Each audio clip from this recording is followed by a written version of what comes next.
नमस्कार मित्रों, an option पर एक बार फिर आप सबका स्वागत है। मित्रों, आज हम chapter number 13 visualisation of solids shape के बारे में शेप का ओवरव्यू करेंगे, जिसमें हम जानेंगे कि किस प्रकार से हम डिफरेंट डिफरेंट शेप्स का विजुअलाइजेशन कर सकते हैं।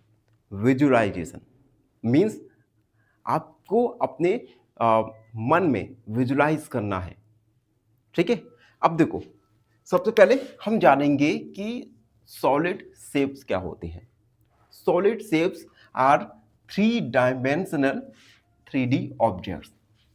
सॉलिड शेप थ्री डायमेंशनल या 3D शेप होते हैं, जिसमें लंबाई भी हो, लेंथ भी हो, चौड़ाई भी हो और ऊंचाई भी हो। लेंथ, ब्रेड्थ और हाइट, ऐसे शेप्स को हम सॉलिड शेप्स बोलते हैं। That have length, breadth and height, जिसकी लंबाई हो, चौड़ाई हो और ऊंचाई हो। Example cube, cuboid, cylinder, cone और स्पेयर। क्यूब तो आपने देखा ही होगा, पासा। आप सांप सीढ़ी का खेल खेलते हो, उसमें क्यूब का यूज करते हैं। क्यूबोर्ड भी देखा होगा, सिलेंडर आपके घर में रहता है, कोन आइसक्रीम वाला। ठीक है, तो इनमें से कुछ शेप्स तो हम जानते ही हैं। ठीक है, और जो नहीं जानते उन्हें इस चैप्टर में जान लेंगे।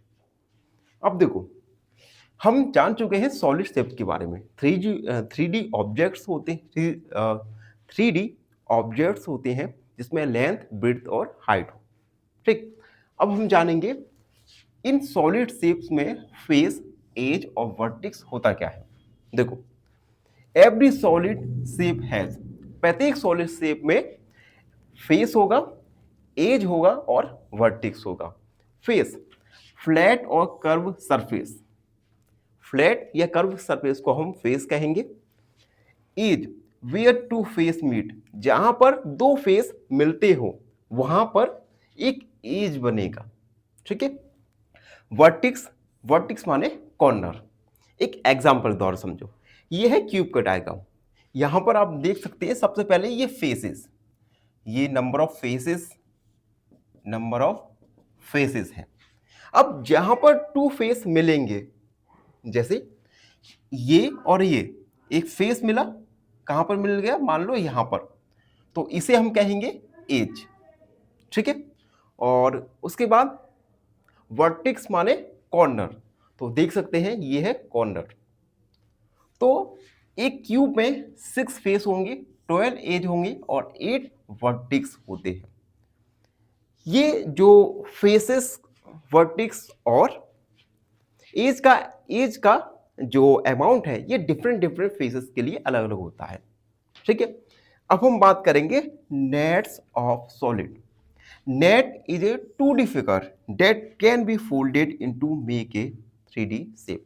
देखो, नेट एक ऐसा 2D फिगर होता है जिसे फोल्ड करके हम 3D फिगर, 3D शेप बनाते हैं।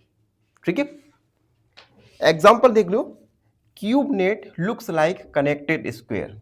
जो क्यूब है, क्यूब एक कनेक्टेड स्क्वायर दिखाई देता है, जैसे हम फोल्ड करके क्यूब का निर्माण करते हैं। देखो, ये मैंने क्यूब बनाया, इसे अगर मैं नेट बनाऊं, तो इस प्रकार से स्क्वायर शेप के नेट्स बनेंगे। इसे हम इसे हम फोल्ड करके 3D डायमेंशन में क्यूब को क्रिएट करते हैं।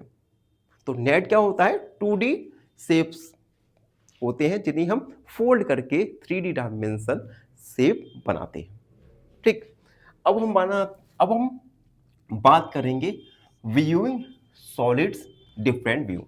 अब देखो, आपको भी पता है 3 व्यू होते हैं। पहला, टॉप व्यू। जब आप किसी ऑब्जेक्ट को टॉप से देखते हैं तो टॉप व्यू होगा। साइड व्यू, जब आप किसी ऑब्जेक्ट को साइड से देख रहे हैं तो side view. And front view, जब सामने से देख रहे हैं तो फ्रंट व्यू। एग्जांपल के तौर समझो, मान लो एक बॉक्स है, ये मान लो एक बॉक्स है। अगर आप टॉप से देख रहे हैं तो टॉप व्यू, फ्रंट फ्रंट से देख रहे हैं तो फ्रंट व्यू, साइड से देख रहे हैं तो side view.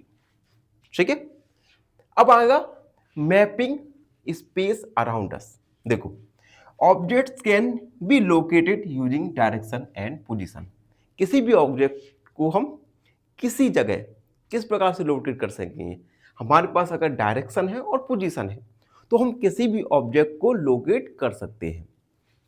Help in reading maps and understanding surrounding, इसका हम यूज मैप्स को रीड करने में और अपने सराउंडिंग को अच्छे से समझने में करते हैं।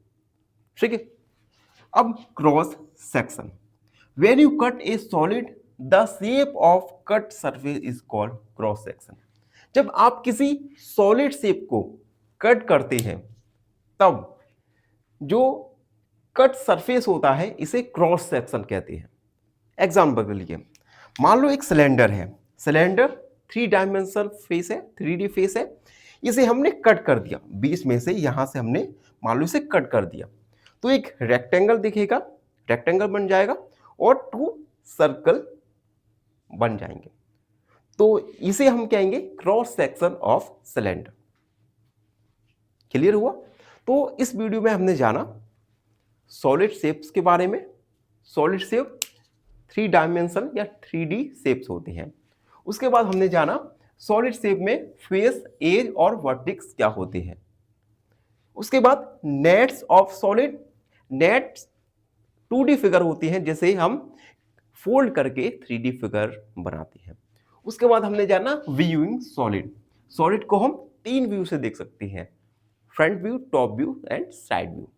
उसके बाद मैपिंग स्पेस अराउंड अस, देखो किसी भी ऑब्जेक्ट को हम डायरेक्शन और पोजीशन इन दोनों का यूज करके लोकेट कर सकते हैं, जिससे हमें मैप को समझने में, मैप को पढ़ने में आसानी होती है और अपने सराउंडिंग वातावरण को अंडरस्टैंड करने में भी आसानी होती है। उसके बाद क्रॉस सेक्शन, जब हम किसी सॉलिड को कट करते हैं, उसकी सरफेस को कट करते हैं, तब हम कहेंगे क्रॉस सेक्शन।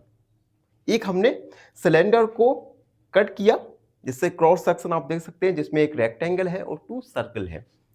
तो ये था चैप्टर नंबर 13 का ओवरव्यू। आई होप आपको ये ओवरव्यू अच्छे से समझ आ गया होगा। फिर भी कोई डाउट रहता है, कोई भी क्वेरी है, तो बेझिझक होकर अपने डाउट क्वेरी को कमेंट में जरूर लिखिए। और हाँ, एन ऑप्शन को सब्सक्राइब करना ना भूलें। फाइनली एक क्वेश्चन पूछूंगा आपसे। क्वेश्चन है, if 8 men can complete a work in 4 days, how many days will 4 men take? Option A 6, option B 8 या ऑप्शन सी 10। इस क्वेश्चन का आंसर कमेंट सेक्शन में जरूर लिखिए।